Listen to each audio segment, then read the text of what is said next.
नमस्कार दोस्तों, आप सभी का स्वागत है हमारे इस YouTube चैनल सरस्वती जी के क्लासेस में। आज की इस क्लास में हम झारखंड के विभूति के क्रम में जानेंगे केबी सहाय यानी कि कृष्ण वल्लभ सहाय जी के बारे में, जो कि एक बहुत ही महत्वपूर्ण स्वतंत्रता सेनानी थे। इनका जन्म जो है वो बिहार के शेखपुरा में 31 दिसंबर 1898 ईस्वी को हुआ था। जगह था शेखपुरा और समय था 31 दिसंबर 1898 ईस्वी। इनके पिता जो है वो थे मुंशी गंगा प्रसाद, जो कि ब्रिटिश काल में दारोगा के पद पर नियुक्त थे और ये पोस्टेड थे हजारीबाग में, जिसकी वजह से केबी सहाय जो है वो झारखंड से जुड़े हैं। फिर इनकी जो शिक्षा दीक्षा है वो हजारीबाग से हुई थी और यहाँ संत कोलंबा कॉलेज से इन्होंने इंग्लिश ऑनर्स की डिग्री प्राप्त की थी। कॉलेज था संत कोलंबा कॉलेज हजारीबाग। फिर इन्होंने ये अपने जीवन में 4 बार जेल गए। बहुत इंपॉर्टेंट है, ये क्वेश्चन पूछा जा सकता है कि केबी सहाय कितनी बार अपने जीवन में जेल गए थे, तो ये 4 बार अपने जीवन काल में जेल गए थे। अब हम जानेंगे इनके राजनीतिक जीवन के बारे में। इनका राजनीतिक जीवन की शुरुआत जो है 1920 ईस्वी में होती है, जब ये स्वतंत्रता संग्राम में कूद पड़ते हैं। इसके पहले ये कानून की पढ़ाई कर रहे थे और कानून की पढ़ाई ये बीच में छोड़ देते हैं और स्वतंत्रता संग्राम में कूद पड़ते हैं। यहाँ हमें जानना जरूरी है कि ये महात्मा गांधी के द्वारा चलाए गए आंदोलनों, असहयोग आंदोलन, नमक आंदोलन, सविनय अवज्ञा आंदोलन तथा भारत छोड़ो आंदोलन में इन्होंने अपना बहुत ही महत्वपूर्ण योगदान दिया था और इसी क्रम में ये जेल भी गए थे। साथ ही स्वामी सहजानंद स्वामी द्वारा चलाए गए किसान आंदोलन में भी इन्होंने बहुत ही महत्वपूर्ण भूमिका निभाई थी। तो ये कुछ आंदोलन थे जिसमें इन्होंने अपना बहुत ही महत्वपूर्ण योगदान दिया था। 1920 में ये स्वतंत्रता संग्राम में कूद पड़ते हैं। 1924 में ये पहली बार विधान परिषद के सदस्य बनाए जाते हैं। उसके बाद फिर 1936 में बिहार विधानसभा के लिए ये चुने जाते हैं तथा 1937 में कृष्ण सिन्हा के मंत्रालय में इन्हें संसदीय सचिव बनाया जाता है। इसके बाद जब स्वतंत्रता प्राप्ति होती है, हमारा देश जब स्वतंत्र हो जाता है तो बिहार में अंतरिम सरकार का गठन किया जाता है और जब ये अंतरिम सरकार का गठन किया जाता है तो उस सरकार में केबी सहाय को राजस्व मंत्रालय की जिम्मेवारी सौंपी जाती है। ऐसा क्वेश्चन पूछा जा सकता है कि बिहार में जब अंतरिम सरकार का गठन हुआ था तो उसमें केबी सहाय को कौन सा पद दिया गया था या कौन सा मंत्रालय में सौंपा गया था, तो इन्हें राजस्व मंत्रालय सौंपा गया था अंतरिम सरकार में, बिहार के अंतरिम सरकार में। फिर की राजस्व मंत्री की हैसियत से इन्होंने जमींदारी प्रथा उन्मूलन के लिए कानून बनाया। तो ये भी इम्पोर्टेंट है कि इन्होंने बिहार, इनके काल में ही बिहार सबसे पहला राज्य था जिसने जमींदारी प्रथा उन्मूलन कानून बनाया था और उसे लागू किया था। तो ये इसके सूत्रधार थे केबी सहाय, यानी केबी सहाय के जोर से ही ये कानून पारित किया गया था और जमींदारी प्रथा उन्मूलन कार्यक्रम चलाया गया था, यानी जमींदारी प्रथा को खत्म कर दिया गया था, जिसकी वजह से जो जमींदार थे वो इनके दुश्मन हो गए थे। राजघराने के लोग तथा जमींदार जो है इनके दुश्मन हो गए थे और इनके द्वारा बनाए गए कानून को उन्होंने कोर्ट में चुनौती भी दी थी तथा बाद में पटना हाई कोर्ट, उसके बाद सुप्रीम कोर्ट में भी इस कानून को निरस्त कर दिया गया था।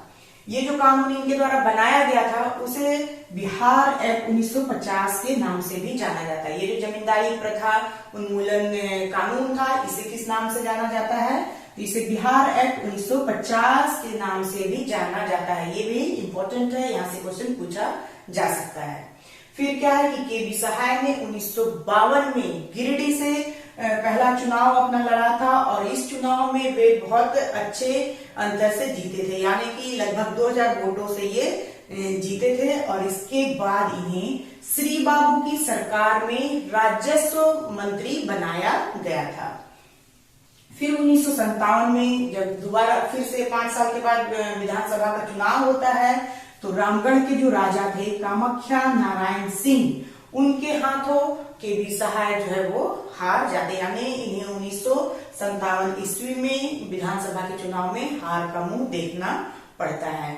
लेकिन ये हार नहीं मानते हैं और फिर से अगले चुनाव की तैयारी में ये जुट जाते हैं और पुनः 1962 में जब विधानसभा का चुनाव आता है तो उस चुनाव में ये फिर से आते हैं और ये जीत हासिल करते हैं और तीसरी बार ये बिहार विधानसभा के लिए चुने जाते हैं। और इस बार जब वे चुने जाते हैं तो यहाँ इस मुख्यमंत्री बनाने की जो लाइन थी उसमें ये शामिल हो जाते हैं, यानी कि मुख्यमंत्री की दौड़ में इनका नाम जो है वो शामिल कर दिया जाता है। लेकिन ऐसा होता है कि इन्हें मुख्यमंत्री नहीं बनाया जाता है और उस समय 1962 में विनोदानंद झा को मुख्यमंत्री बना दिया जाता है। इन्हें तो पहले उनके मंत्रालय में शामिल भी, इनके कैबिनेट में इन्हें स्थान भी नहीं मिलता है, लेकिन फिर बहुत कोशिशों के बाद इन्हें उस मंत्रालय में स्थान दिया जाता है। और ऐसा होता है, कुछ ऐसी परिस्थितियां आती हैं जिसकी वजह से विनोदानंद झा को इस्तीफा दे देना पड़ता है और लास्टली ये जो है मुख्यमंत्री के लिए चुने जाते हैं। तो वो दिन था 2 अक्टूबर 1963 ईस्वी, जिस दिन केबी सहाय ने बिहार के चौथे मुख्यमंत्री के रूप में शपथ ग्रहण की थी। ये दिन इनके लिए बहुत ही अच्छा दिन था, ये मुख्यमंत्री के रूप में चुने जाते हैं और ये बिहार के चौथे मुख्यमंत्री बनते हैं। ये दिन था 2 अक्टूबर 1963 ईस्वी। इंपॉर्टेंट है, यहाँ से क्वेश्चन पूछा जा सकता है। फिर 1967 में फिर 5 साल बाद फिर जब चुनाव आता है तो क्या होता है कि जो विधानसभा चुनाव में ये फिर से हार जाते हैं, जिससे इन्हें की बहुत ही गहरा सदमा लगता है, लेकिन फिर भी ये हार नहीं मानते हैं। और जब फिर 1974 में फिर से चुनाव होता है 5 साल के बाद, तो ये उस चुनाव में ये पुनः जीत जाते हैं और विधानसभा के उच्च सदन में इनका चुनाव, उच्च सदन के लिए इनका चुनाव होता है। और इसी खुशी में ये 3 जून 1974 ईस्वी को ये अपने पैतृक जिला हजारीबाग जा रहे थे बाय कार, और इसी दौरान जब ये पटना हजारीबाग मार्ग से गुजर रहे थे तो एक बहुत ही घातक एक्सीडेंट, एक घातक दुर्घटना होती है और उस दुर्घटना में दुर्भाग्यवश केबी सहाय की मृत्यु हो जाती है। ऐसा माना जाता है कि ये एक स्वाभाविक दुर्घटना नहीं थी, बल्कि ये दुर्घटना करवाया गया था। खैर जो भी हो, लेकिन इनकी जीवन लीला जो है वहां पे समाप्त हो जाती है। तो ये थी कुछ जानकारियां केबी सहाय के बारे में। अब हम उन महत्वपूर्ण चीजों को जानेंगे जो कि इन्होंने मुख्यमंत्री काल के दौरान, जब इनका कार्यकाल था, मुख्यमंत्री का कार्यकाल, तो जो महत्वपूर्ण कार्य हुए थे जहां से क्वेश्चन एग्जाम्स में पूछा जा सकता है, उनके बारे में। तो सबसे पहले हम ये जान लेते हैं कि जो स्वतंत्रता आंदोलन जब हो रहा था उस समय इन्होंने एक साप्ताहिकी पत्रिका का संपादन किया था। तो क्वेश्चन पूछा जा सकता है कि स्वतंत्रता आंदोलन के दौरान केबी सहाय के द्वारा किस पत्रिका का संपादन किया गया था। तो ये साप्ताहिक पत्रिका थी जिसका नाम था छोटा नागपुर संदेश। छोटा नागपुर संदेश नाम की साप्ताहिक पत्रिका थी जिसका संपादन केबी सहाय के द्वारा स्वतंत्रता संग्राम के दौरान हजारीबाग से किया जाता था। ये थी एक महत्वपूर्ण बात जो कि एग्जाम पॉइंट ऑफ व्यू से इम्पोर्टेंट है। तो आप इसका स्क्रीनशॉट ले लें। इसके बाद हम लोग जानेंगे कि इनके मुख्यमंत्री काल के दौरान कौन कौन से कार्य जो है बिहार झारखंड में हुए। तो आप एक बार इनका स्क्रीनशॉट ले लें, उसके बाद हम आगे बढ़ते हैं।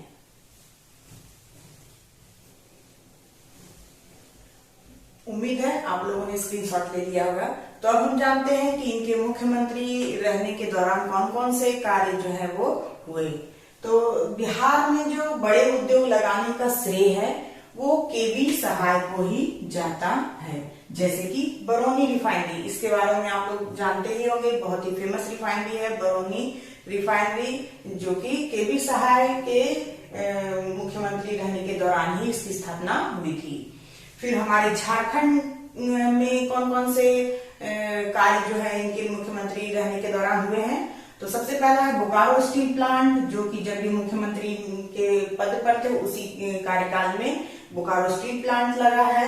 फिर तिलैया का जो सैनिक स्कूल है उसकी स्थापना हुई है। और हजारीबाग महिला कॉलेज जिसका जो कि हजारीबाग केबी विमेंस कॉलेज के नाम से भी जाना जाता है। तो ये इसकी स्थापना भी तभी हुई थी जब केबी सहाय मुख्यमंत्री के पद पर थे, यानी कि उनके मुख्यमंत्री के पद पर आसीन जब हुए थे, उनका कार्यकाल जब चल रहा था, तो ये सभी मुख्य कार्य जो है वो हुए थे बिहार तथा झारखंड में। चूंकि उस समय झारखंड और बिहार एक साथ मिला हुआ था, लेकिन अब ये बढ़ चुका है, तो हमें जो हमारे झारखंड के क्षेत्र में जो आता है उसे जानना जरूरी है एग्जाम पॉइंट ऑफ व्यू से, क्योंकि एग्जाम्स में क्वेश्चन जो है वो झारखंड से पूछे जाएंगे और हम जेपीएससी पीटी के पेपर 2 झारखंड की तैयारी कर रहे हैं, जिसकी वजह से हमें इन महत्वपूर्ण चीजों को जानना अति आवश्यक है। तो झारखंड में बोकारो स्टील प्लांट, तिलैया सैनिक स्कूल, हजारीबाग महिला कॉलेज आदि जो है वो केबी सहाय के मुख्यमंत्री के पद पर बने रहने के दौरान ही हुआ था। तो ये थी कुछ महत्वपूर्ण जानकारियां केबी सहाय यानी कृष्ण वल्लभ सहाय के बारे में, जो एग्जाम पॉइंट ऑफ व्यू से इंपॉर्टेंट है और आने वाले एग्जाम्स में यहाँ से क्वेश्चन पूछे जाने की संभावना है। तो आज के लिए बस इतना ही। नेक्स्ट वीडियो में हम फिर नेक्स्ट टॉपिक के साथ मिलेंगे। तब तक के लिए धन्यवाद। जय हिंद, वंदे मातरम।